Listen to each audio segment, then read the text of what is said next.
Hello my friends and welcome to my garden. It is the beginning of June and I wanted to just take you on a little tour to show you where we're at this time of year, starting with this fabulous rose that is above my head.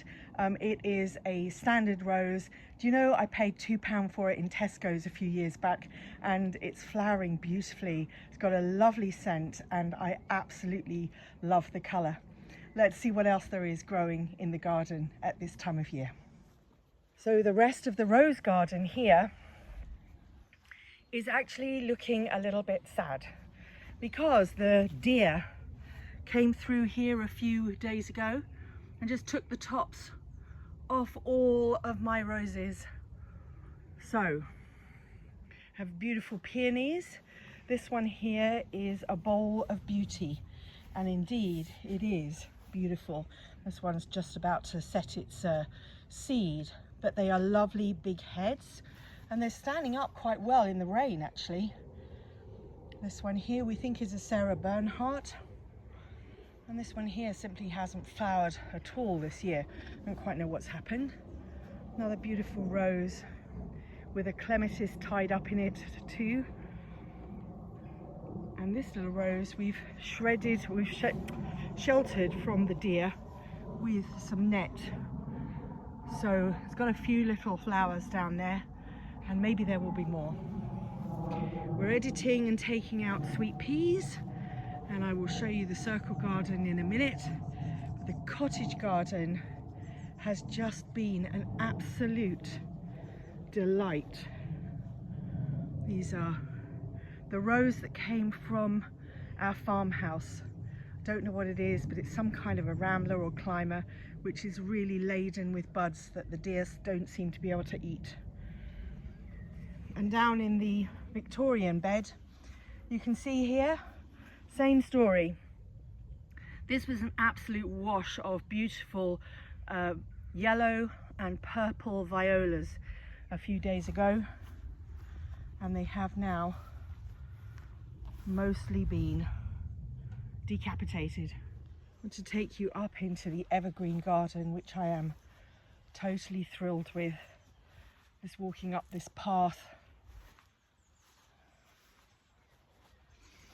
I've put in a few cosmos, little white cosmos here, and a couple of pots that have got a white, some kind of gladiola. I don't know what it is, we'll find out when it appears. This hedge is growing really beautifully up the end, and I thought I had dead holly.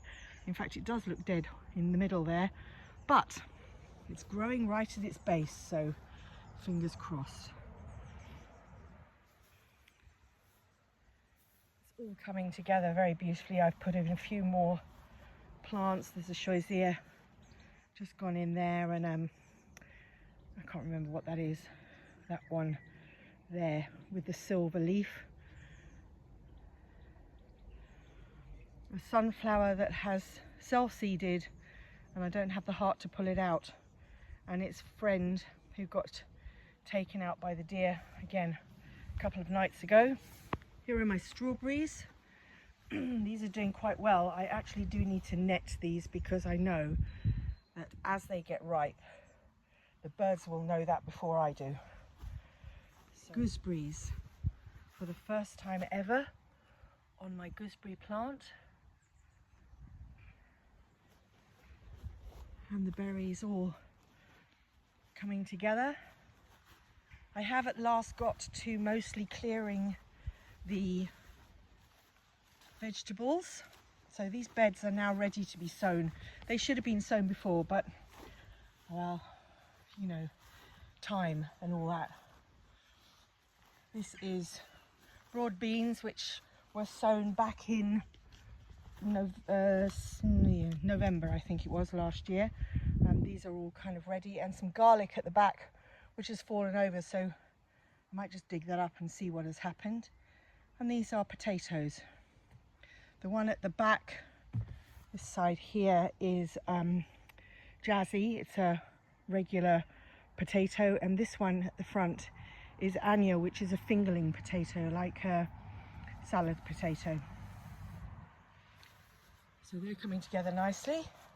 This bed is ready for some squashes, and this is great excitement in here because I have now planted it with the tomatoes along each side in the middle and cucumbers at the back.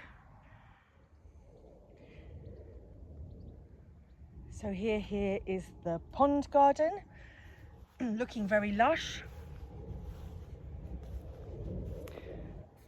The hedge here is growing quite nicely. It needs another couple of feet on top of it, but up the far end, out here, you can see it's just starting to reach the right kind of height. So this will be really a bit more sheltered. At the moment it's very exposed, very hot, very dry, and we have little tiny frogs in the pond. They're very hard to see because they hide so well. The pond goddess is still looking for her cloak. Still haven't found anything that will survive the baking dryness and cover her with some kind of evergreen robe. Beautiful foxgloves. I was a bit worried, I had so many last year, I was a bit worried these might not come up, but here they are, looking amazing. And again, we're editing the forget-me-nots out as they've gone past, and there's more growing in here. Nigella, never know what that one is, but there's some kind of lickness, I think the dark coloured one is, which will have yellow flowers, and then this lovely pink one. And on this side, the cardoons are starting to look amazingly regal.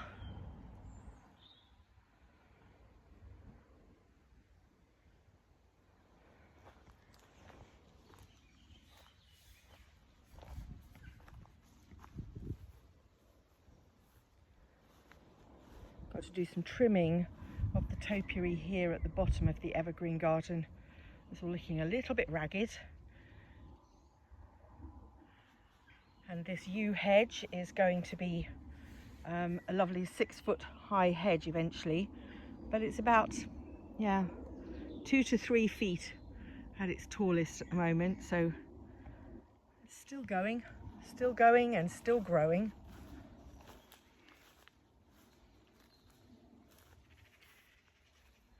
And this is the wildflower meadow, which this year has thrown up these beautiful oxeye daisies, and I am fairly confident that those have been grown from the seed that I threw down in the molehills that had shown up. So it's wonderful. I can't see any yellow rattle at the moment. Having said that, oh look,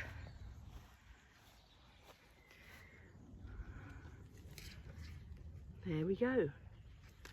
One little bit of yellow rattle. Well, maybe where there's one bit there might be more, but at the moment it's lots of long grass and these beautiful oxeye daisies, which I don't mind, looks pretty. The prairie garden is only such in name still at the moment, because as I walk you along here, we have been doing a lot of work, Amanda particularly, on this amazing artwork here. This is the circle garden, and here obviously are the paving slabs that many people have very generously contributed.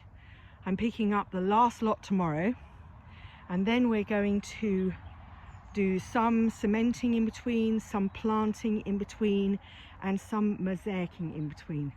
This is going to be so beautiful. I am beyond excited and delighted. And then we will be planting around the edge inside the white posts. So it's about 1 meter wide border that we will be planting with grasses and alliums. So it might not look spectacular this year, but next year, oh my goodness, it's going to be amazing. And finally, last but definitely not least, here is the butterfly garden. And this is going to require some editing next year, because what we have is lots of plants. As you can see, it's beautiful, it's full, it's lush, but we need a few more plants that are good for the butterflies. They love this achillea, which is the golden flat flowered one in the middle there. They will love the buddleia when it comes out, which is this shrub here. And there's a few other bits and pieces that are definitely attracting them. There's the echinops that's not yet out yet, but that's here. And there are sedums placed all over the place, which are these little ones at the front. But I would like a few more things that kind of fill in the gaps. There are lots of wildlife going on in here, lots of bees, lots of moths, lots of buzzing things. And it's beautiful. You can hardly see the butterfly in the middle there, the stained glass butterfly, because it's so packed with flowers, but it really does look totally gorgeous.